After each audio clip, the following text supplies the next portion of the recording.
First में से chapter number 4 से टॉपिक्स है एनर्जी। इस टॉपिक्स में हमने एनर्जी और इसकी डिफरेंट टाइप्स को डिस्कस करना है कि एनर्जी एक फॉर्म से दूसरी फॉर्म में चेंज कैसे होती है, एनर्जी के रिलेशंस क्या हैं। बेटा एनर्जी की सिंपल डेफिनेशन क्या है? Ability of a body to do work is called energy. Energy को फिर हमने दो हिस्सों में डिवाइड किया। फर्स्ट को हम कहते हैं जी काइनेटिक एनर्जी है, सेकंड को हम कहते हैं जी पोटेंशियल एनर्जी है। काइनेटिक एनर्जी की बात करें, काइनेटिक एनर्जी का फार्मूला बेटा हमारे पास 1/2 mv² आता है और ये ड्यू टू मोशन होती है। पोटेंशियल एनर्जी क्या होती है बेटा? Due to height. और P.E का फार्मूला क्या आता है? mgh। ये ड्यू टू हाइट होगी, यानी एक अर्थ सरफेस से अगर आप एक बॉडी को ऊपर ले जाते हैं तो इसके अंदर जो इस पॉइंट पे एनर्जी होगी बेटा, ये पोटेंशियल एनर्जी होगी। काइनेटिक एनर्जी क्या होती है? ड्यू टू मोशंस होती है। अब हम इन सब को डिस्कस करते हैं। सबसे पहले हम काइनेटिक एनर्जी को डिस्कस करते हैं। बेटा काइनेटिक एनर्जी का फार्मूला मैं फिर लिख रहा हूँ, K.E 1/2 mv²। काइनेटिक एनर्जी का ये जो v² है, इस v² को बेटा हम v∗v लिख रहे हैं। ये v∗v कैसे आता है मैं थोड़ा सा आपको रिमेंबर कराऊंगा। आप चैप्टर नंबर 2 में आपने पढ़ा होगा कि अगर एक यूनिट वेक्टर हो तो a यूनिट वेक्टर किसके इक्वल आता है बेटा? a vector over a mod के, इसी के इक्वल आता है। अब अगर यहां से a वेक्टर की वैल्यू निकालें तो वो क्या आ जाएगा बेटा? a unit vector into a mod. Same इसी तरह अगर वेलोसिटी का वेक्टर होगा तो वेलोसिटी का वेक्टर क्या आ जाएगा? v unit vector dot v। तो बेटा अब v² डॉट v², इसकी जगह मैं इसकी वैल्यू पुट करता हूं तो ये v unit vector dot v आ गया इसकी जगह। इनटू दूसरे के साथ भी तो वही केस होगा ना, दूसरे के साथ भी क्या आ जाएगा? v unit vector dot v। Unit vector का आंसर 1 आता है, तो ये v डॉट v, इसका आंसर बेटा क्या आ गया? v²। तो इसका मतलब हम इसे वेक्टर फॉर्म में लिख सकते हैं। तो अगर मैं काइनेटिक एनर्जी को वेक्टर फॉर्म में लिखता हूं तो वेक्टर फॉर्म में बेटा ये क्या बन जाएगा? K.E is equal to 1/2 m into V vector dot V vector. मैंने आपको बताया कि v vector dot V vector v² कैसे आता है, वो मैंने ऊपर सॉल्व कर दिया। बेटा काइनेटिक एनर्जी या एनर्जी जो भी हो, अगर इसकी क्वांटिटी की बात करें तो ये बेटा याद रखना है आपने, क्वांटिटी के हिसाब से ये स्केलर है। स्केलर क्यों है जी? क्योंकि बेटा इसकी कोई स्पेसिफिक डायरेक्शन नहीं होती, मैग्नीट्यूड तो होता है, डायरेक्शन नहीं होती। अब अगर इस फार्मूले को अगेन आप देखें गौर से, तो इस फार्मूले को मैं थोड़ा सा मॉडिफाई करके यूं भी लिख सकता हूं, K.E is equal to 1/2 m। एक v वेक्टर मैं यहां पे लिख रहा हूं, दूसरा v वेक्टर ऐसे आ जाएगा। बेटा आपने मोमेंटम पढ़ा होगा, मोमेंटम क्या होता है? p is equal to M we.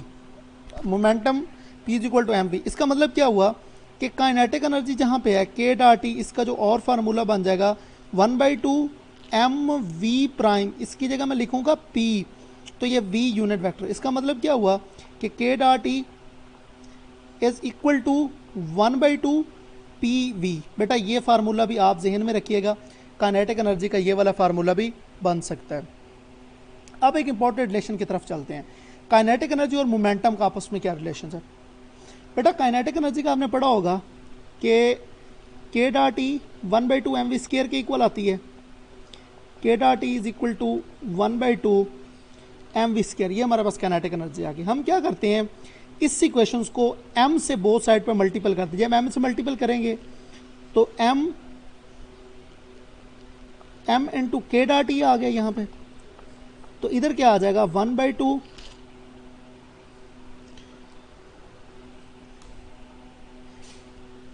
ये m² v² आ जाएगा। तो बेटा m इंटू K.E मैंने एज इट वैसे का वैसे लिख लिया।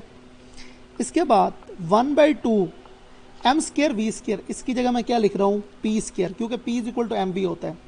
तो अगर मैं 2 को बोथ साइड पे मल्टीपल करूं तो 2 m into K.E that is equal to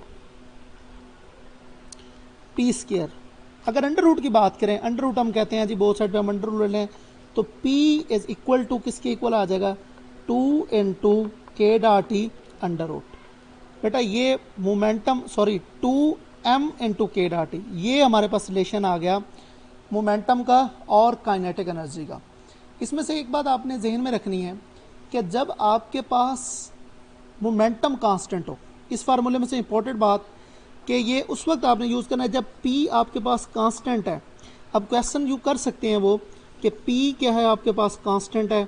जब बेटा P कांस्टेंट होगा तो काइनेटिक एनर्जी याद रखिएगा इन्वर्सली प्रोपोर्शनल होगी मास के। और जब कांस्टेंट होगा,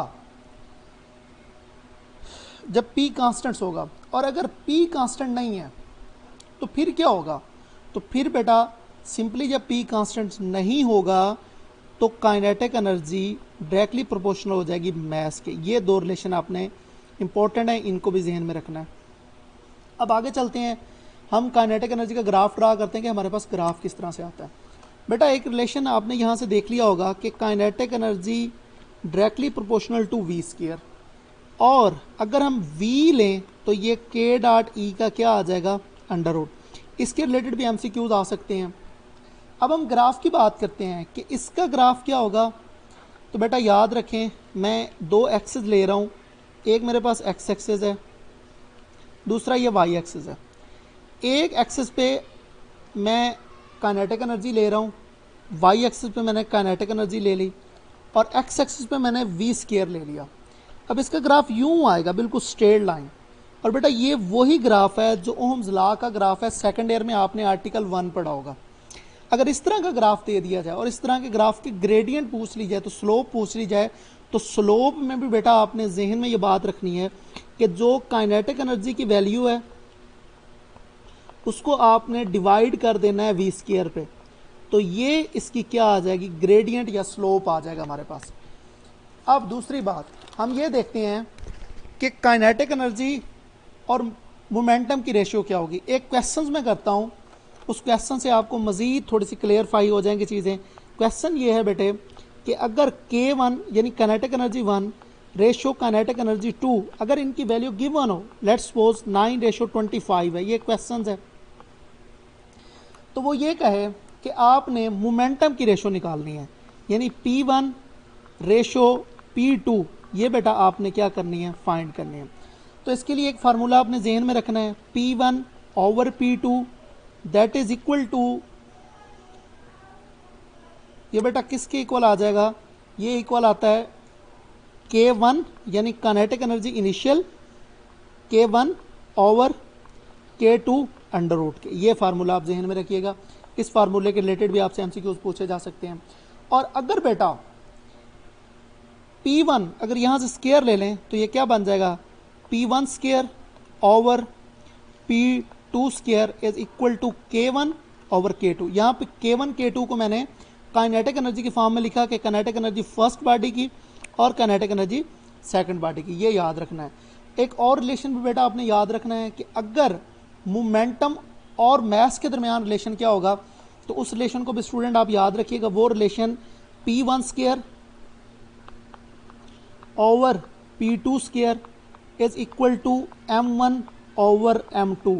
ये रिलेशन है मोमेंटम और मास के दरमियान में। अच्छा बेटा, अगर काइनेटिक एनर्जी डायरेक्टली प्रोपोर्शनल होती है मोमेंटम के स्क्वायर के, अगर इसका ग्राफ पूछ लिया जाए तो इसका ग्राफ भी स्टूडेंट याद रखिएगा, समटाइम ये ग्राफ पूछा जा सकता है आपसे। तो बेटा इसका ग्राफ कुछ इस तरह से आता है। तो ये एक साइड पे हमारी काइनेटिक एनर्जी आ गई, दूसरे साइड पे हमारा मोमेंटम आ गया। तो बेटा इसकी आपने ज़्यादा से ज़्यादा प्रैक्टिस करनी है और आपने इन ग्राफ को स्पेशली याद रखना है। ये MD कैट में या ई कैट में आपसे ये ग्राफ पूछे जा सकते हैं।